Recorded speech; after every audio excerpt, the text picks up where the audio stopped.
This episode of Mobile Geeks is brought to you by GoToMeeting. Hi, my name is Nicole Scott for Mobile Geeks, and today I'm going to talk about 10 ways that Android beats iOS 7. The iPhone launched 6 years ago, and even the biggest Apple fan has to admit that this is really the first time that Apple has actually made major changes to the way that the operating system looks and feels. Anyone who's been using Android will know that some of these improvements have been available for, well, years. What I'm talking about is the new notification center, quick multitasking, which has been around since Android 4.0, and Wi-Fi direct transfers that first appeared back in 2011. Now, before I get into the list, I want to point everyone to a link in the description below to the article that actually inspired this video. It's by my good friend Avram Pilch over at Laptop Mag, and if you're not already following him on Google+, there's a link right in the description. Number 1 is multitasking. Both iOS 7 and Android 4.2 show only one app on the screen at a time. This is the default setting, and with Apple's operating system, well, you don't actually have another option. With Android, however, developers are allowed to create floating apps which can appear on their own in their own window or on top of another primary app. You can even do split screen between two different apps. These multi-window and floating app modes are so popular that Samsung, LG, and Acer have all built them directly into their own versions of Android. Number 2, universal share. No matter what app you're using, Android provides the same share menu no matter what you want to share from whatever tool you're using. It all looks the same. On iOS, however, every app has its own unique share menu. So if the makers of your favorite photo app gallery haven't thought to include Google in their share menu, well, then you can't share to Google from within that app. Third-party keyboards. With iOS 7, you can use any keyboard you want as long as it's Apple's stock keyboard. Android, on the other hand, allows you to replace its default keyboard with a dozen other third-party alternatives. I'm personally addicted to Swipe, and sadly, iPhone users will never know the joy of dragging your fingers between letters to form words. Number 4, NFC support. iOS 7 has a new neat feature called AirDrop. It lets you transfer files between one phone to another via Wi-Fi Direct. This happened in Android back in 2011, and it's all software-based, and each device has to have the same app to make it happen. Now, moving forward 2 years to 2013, Android is embracing NFC, which allows for tap to send. And in the future, of course, we're going to have tap to pay, and there are, of course, really cool accessories like these Nokia headphones that are tap to pair.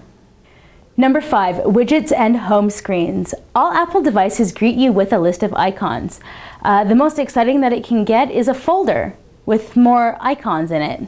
On Android, you get several desktops that you can fill with your choice of widgets.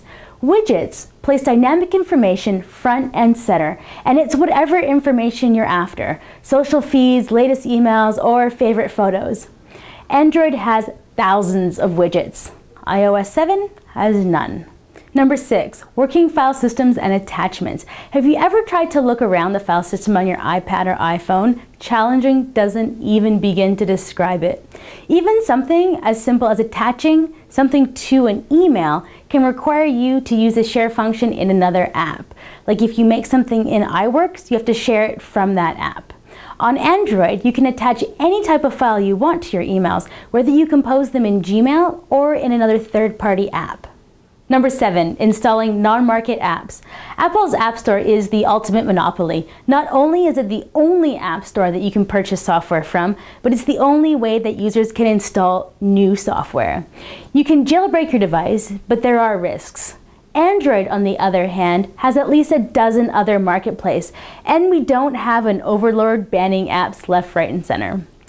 Before we get into the final 3 ways of why Android kicks iOS 7 in the butt, why don't we hear from our sponsor? If you spend any time traveling, you'll know how much more you get done when the entire team is working together. If you haven't checked out GoToMeeting with HD Faces, you really should. You can share the same screen and launch or join a meeting from anywhere using your computer, smartphone, or a tablet. You can even present from your iPad. I spend a lot of time traveling, so the ability to effectively share information from anywhere in the world is why GoToMeeting is such a powerful tool for presentations and demos to large groups.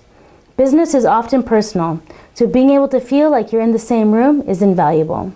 Visit GoToMeeting.com, click the Try It Free button, and enter the promo code GEEKS. Remember to use the promo code GEEKS to support our show. Number 8, undervolting and overclocking. Whether you think your iPad or iPhone is just too slow, or your iPhone just doesn't last as long as it used to on a charge, there's nothing that you can do about it. The processor is going to work just the way that it works. On Android, you can take control by rooting your device so you can overclock your CPU for faster performance, or you can undervolt it to save juice and extend your battery life. Number 9, a variety of screen sizes and form factors. iOS 7 is made to power just a handful of devices. If you want a new iOS phone, then you have two choices, a 3.5-inch iPhone 4S or the 4-inch iPhone 5. When you look at Android, I'm sure I don't need to remind you that they've even pioneered a new category, the phablet. So you can get a phone actually from 3 inches right up to 7 with the Asus PhonePad.